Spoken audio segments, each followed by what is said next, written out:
We'll handle it. We're ready. We're able. We've got the finest people, I think, anywhere in the world. FEMA and first responders are out there. They're going to stand through the danger of this storm. The storm will come. It will go. We want everybody to be safe. We're fully prepared. Food, medical, everything you can imagine, we are ready. President Trump addressing the nation as he readies the federal government for a response to Hurricane Florence. John Roberts is live on the North Lawn with details on the White House's preparations. John. Sandra, good morning to you. The president has already declared emergency declarations in Virginia and in the Carolinas, now warning people this morning in Georgia to watch out that the storm could be headed there. The president tweeting this morning that the federal government, FEMA, DHS, all ready to do whatever they can to help people in the face of Hurricane Florence. He says it's looking even bigger than anticipated. It will be arriving soon. FEMA first responders and law enforcement are supplied and ready. Be safe. The president received a briefing yesterday in the Oval Office from the FEMA Administrator Brock Long, who you see there on the right, and on the extreme right, the DHS Secretary, Kirstjen Nielsen. Here's what the president said afterwards. The safety of American people is my absolute highest priority. We are sparing no expense. We are totally prepared. It looks to me, and it looks to a lot of very talented people that do this for a living, like this is going to be a storm that's going to be a very large one, far larger than we've seen in perhaps decades.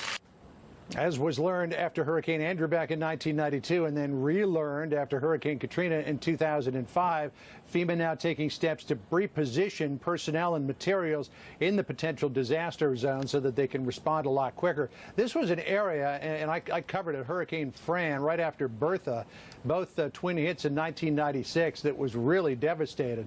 I mean, almost every home on Topsail Island was wiped out.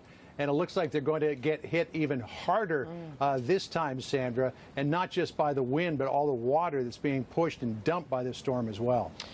John, President Trump was also asked about what lessons he's taking from the response to what happened last year in Puerto Rico.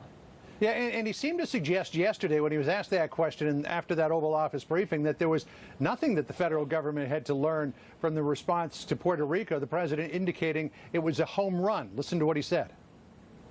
I think Puerto Rico was incredibly successful. The job that FEMA and law enforcement and everybody did working along with the governor in Puerto Rico, I think, was tremendous. I think that Puerto Rico was an incredible, unsung success.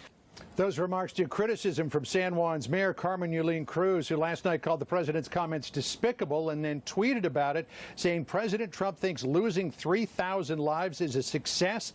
Can you imagine what he thinks failure looks like? The president went back at her this morning saying, quote, "We got A+ for our recent hurricane work in Texas and Florida and did an unappreciated great job in Puerto Rico, even though an inaccessible island with very poor electricity and a totally incompetent mayor of San Juan. We are ready for the big one that is coming." I was in the Oval Office some weeks after the hurricanes hit Puerto Rico with the president and Governor Ricardo Rosselló of Puerto Rico. He was at that time very complimentary of the federal response and what the president had done. Then again, he was in the Oval Office.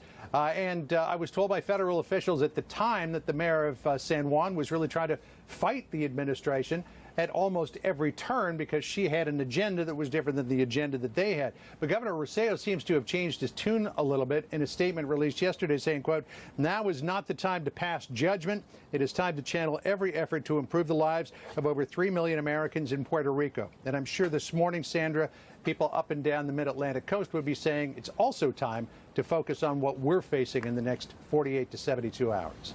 John Roberts at the White House this morning, where the president is urging caution to all the residents of those states. Thank you very much, John. At the moment, all those states, state of emergency is declared in 4 different states. Hurricane Florence moving through the Atlantic. Cotton Puryear is the state public affairs officer for the Virginia National Guard. Sir, are you there? Good morning to you. I am. Good morning. Thank you. So you're a little north of the matter for the moment. What are you telling your people in Virginia?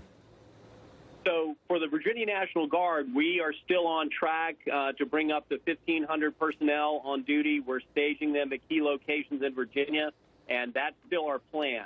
We want to get those people in place get our equipment ready to go, and then we will be on standby to possibly reposition those capabilities if they're needed elsewhere. Yeah. Are you taking solace at all in what appears to be, at least for now, and it can change again certainly, that the storm seems to be taking a different path now than it was yesterday? Well, it does look better for Virginia, but we're not through it yet. So we're still maintaining a high state of preparedness. But we've also got our brothers and sisters down in North Carolina and South Carolina. Both National Guard organizations down there are working to help their first responders. So, again, it does look like we might be okay in Virginia, but until it's over, we don't know for sure. And now we're really going to be pulling for the folks down south. Yeah, no question about that. What are you getting from the government? What sort of support are you getting? Richard Burr was on here 2 hours ago. He's from North Carolina. He's seen a lot of storms in his time. He says the response from the government has never been better. If he's right, what are you doing differently? Well, that's really kind of out of our lane. Our job is to be part of that support that comes to the Commonwealth. The National Guard's job is to provide additional capability to the state level to be able to fill in any resource gaps. You know, we provide high water transport, debris reduction. We've got some other specialized capabilities.